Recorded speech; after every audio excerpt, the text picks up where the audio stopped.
Selamat pagi adik-adik yang terkasih dalam Tuhan kita Yesus Kristus. Selamat berjumpa kembali dalam Doremi, doa dan renungan misioner sekami Paroki Santo Petrus dan Paulus Argapura, Keuskupan Jayapura, edisi hari Rabu 14 April 2021. Bacaan dan renungan yang akan kita dengarkan pada pagi hari ini akan diambil dari Injil Yohanes bab 3 ayat 16 sampai 21. Mari kita siapkan hati dan batin kita tandai diri kita dengan tanda kemenangan Kristus dalam nama Bapa dan Putra dan Roh Kudus. Amin. Semoga Tuhan beserta kita sekarang dan selama-lamanya. Inilah Injil Yesus Kristus menurut Yohanes. Dimuliakanlah Tuhan.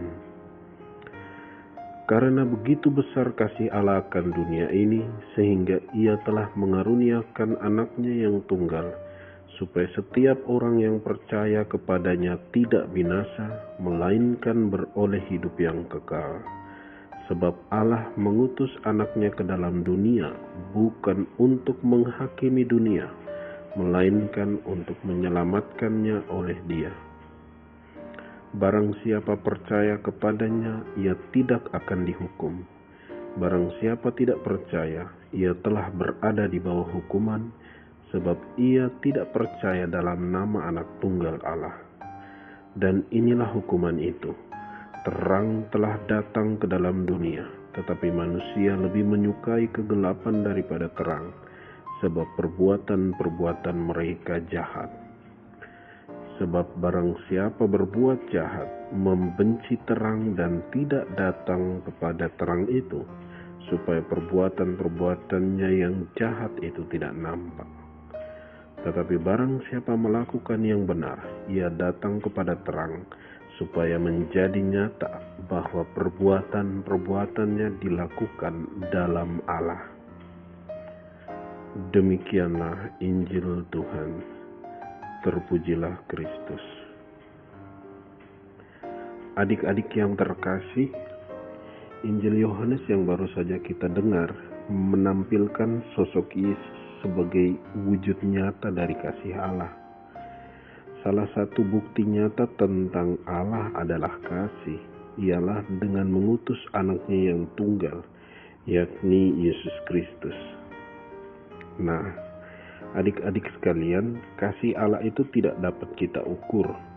Makanya dalam bacaan tadi kita mendengar Yohanes mengatakan begitu besar kasih Allah. Ini artinya kasih Allah itu sempurna.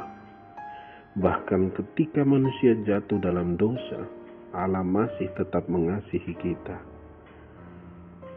Nah, adik-adik sekalian pasti pernah dengar orang-orang tua kita mengatakan, "Awas lo, nanti tete manis marah." Nah, ini sebenarnya salah adik-adik. Karena Allah tidak pernah marah. Jika Allah marah, maka hal itu akan bertentangan dengan sifatnya yang adalah penuh kasih. Adik-adik yang terkasih, karena kasih Allah ini, maka kita juga diminta untuk dapat mengasihi sesama, karena hanya Allah yang sanggup mengasihi dengan kasih yang sempurna melampaui dosa dan kejahatan kita. Allah membuktikan kasih-Nya dengan hadirnya Yesus ke dalam dunia ini. Tidak ada cara lain yang bisa dilakukan oleh manusia untuk mengalami kasih Allah. Satu-satunya ialah dengan percaya dan menerima serta mengakui Yesus sebagai Tuhan dan Juru Selamat kita. Nah, kalau Allah kita penuh kasih, maka kita pun juga harus bisa menampilkan diri kita sebagai seorang yang penuh kasih. Gereja kita Katolik dikenal dengan gereja yang penuh kasih karena hukum yang paling utama dalam gereja Kristen dan Katolik adalah kasih. Kasihilah Tuhan Allahmu dan kasihilah sesamamu manusia seperti engkau mengasihi dirimu sendiri. Nah, jika kemarin adik-adik masih ada sifat pemarah, maka hari ini berjanjilah pada Tuhan untuk berbuat kasih kepada sesama. Minimal di sepanjang hari ini jangan jadi orang yang pemarah. Itu saja sudah cukup membuat kita dikenal sebagai orang yang tidak cepat marah dan penuh kasih. Semoga demikian. Amin. Doa anak misioner Indonesia. Tuhan Yesus, Engkau diutus Bapa menjadi berkat bagi dunia, menjadi selamat bagi manusia.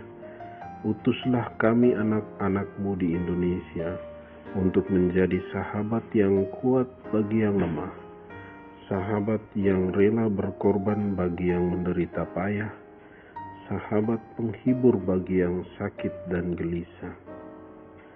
Tuhan Yesus, kami pun ingin menjadi utusan-utusan kecil-Mu, teman setia bagi yang tersingkir terlantarkan, teman bicara bagi yang kesepian terlupakan, sobat yang gembira bagi yang sedih dan susah, sobat penuh penghargaan bagi yang tak dicintai.